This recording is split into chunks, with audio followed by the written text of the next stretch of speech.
When you picture the Library of Alexandria, what do you see?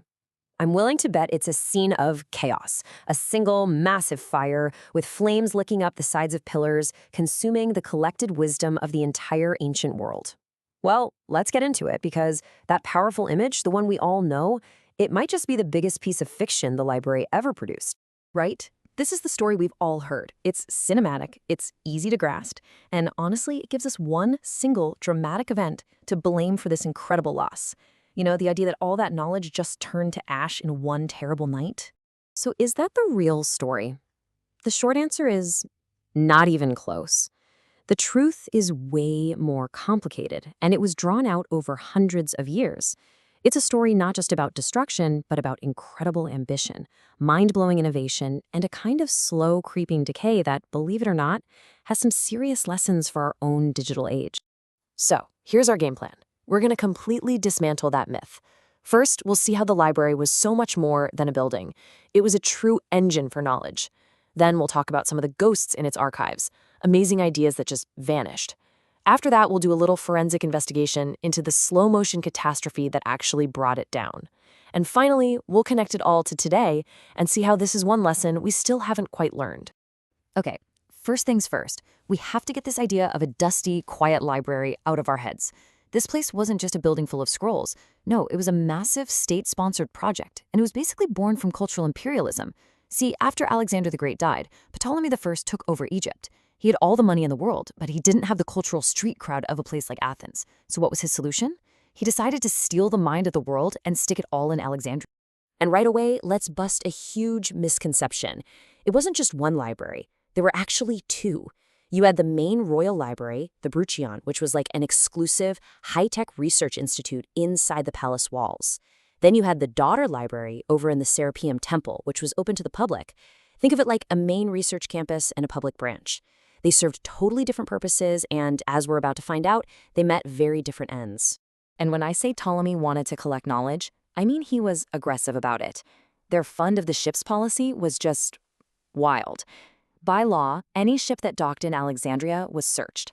But they weren't looking for illegal goods. They were looking for books. Agents would confiscate every single scroll, the library scribes would make a perfect copy, and then they'd give the copy back to the owner. The original? Oh, that stayed in the library. It was literally state-sanctioned intellectual piracy. And if you think that's intense, get a load of this story. Ptolemy III wanted to borrow the official state manuscripts of the great playwrights, Aeschylus, Sophocles, and Euripides, from Athens. The Athenians, obviously nervous, demanded a massive security deposit, 15 talents of silver, which is an insane amount of money. Ptolemy paid it, had his scribes make these beautiful copies on the best papyrus, and then he sent the copies back to Athens, telling them to just keep the silver. He forfeited a fortune just to steal the originals. So you have maybe 500,000 scrolls. How in the world do you find anything? There's no search bar. Well, you invent one. A scholar named Callimachus created something called the Pennex. It was a massive 120-scroll catalog that was, for all intents and purposes, the world's first bibliographic database. It sorted everything by genre and then by author, alphabetically. A totally revolutionary idea for the time. And this is basically how it worked. An entry wasn't just a title. It had a short author bio, the incipit, that's the very first line of the text, and even something called stichometry, which was the total line count. All this metadata was absolutely crucial. It let the librarians spot fakes, identify different versions of the same text, and make sure a scroll wasn't missing any pages. They weren't just warehousing knowledge, they were doing quality control. But for all that incredible organization, they couldn't stop what was coming. And the real gut punch of this story isn't just about lost scrolls. It's about the lost futures those scrolls contained. So now, let's meet some of the ghosts in the archive. These are the world-changing ideas that simply disappear. Case in point, Aristarchus of Samos. Way back in the 3rd century BC, he figured it out. He used math and geometry to prove that the Earth revolved around the sun. But the book where he laid out his proof, it was lost. And with the evidence gone, the world just went with Ptolemy's model, the one with the Earth at the center.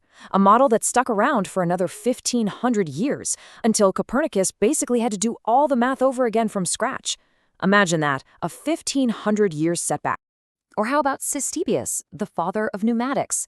His lost writings had blueprints for water-powered organs, for force pumps you could use to fight fires, and even the basic principles of steam power.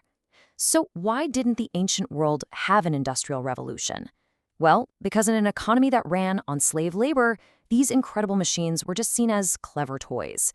The blueprints for a whole different future were sitting on a shelf, but the society had no real incentive to build it. Then there's Herophilus, the father of anatomy. Now, this gets a little dark, but the Ptolemies actually gave him the bodies of executed criminals to dissect. This allowed him to map out the human nervous system and prove that the brain, not the heart, was the seat of intelligence.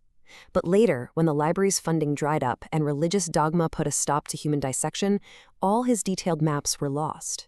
For the next 1,500 years, doctors had to rely on dissecting animals, which, as you can imagine, is not quite the same.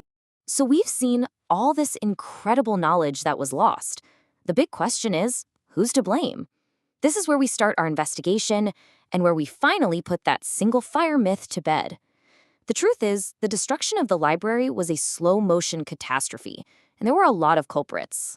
This timeline really tells the true story. The library's end wasn't one bad night. It was a nearly 700-year process of falling apart. It started with an accidental fire set by Julius Caesar's troops in 48 BC. Then, the main library building itself was likely destroyed during a war in 272 AD. A major blow came in 391 AD when the daughter library was deliberately purged by a mob. And that last one, the story about Caliph Omar, yeah, that's a much later invention. So let's look at the evidence and deliver a verdict for each suspect. Julius Caesar? He probably burned some scrolls in warehouses down by the docks. Think of it as burning the library's inbacks, not the main archive. Emperor Aurelian? His war likely destroyed the actual building of the royal library. Patriarch Theophilus? He led the mob that purposefully wiped out the Serapeum, the public backup drive, in an act of pure ideological cleansing. And Caliph Omar? He's exonerated. The evidence for that story is basically zero. It's a miss. There was no single fire. But hang on, what about Hypatia, the brilliant philosopher who's often shown as the last librarian, heroically defending the scrolls? Well, her brutal murder in 415 AD was an absolute tragedy, and it really did mark the end of an era of classical thought in the city. But she wasn't the last librarian.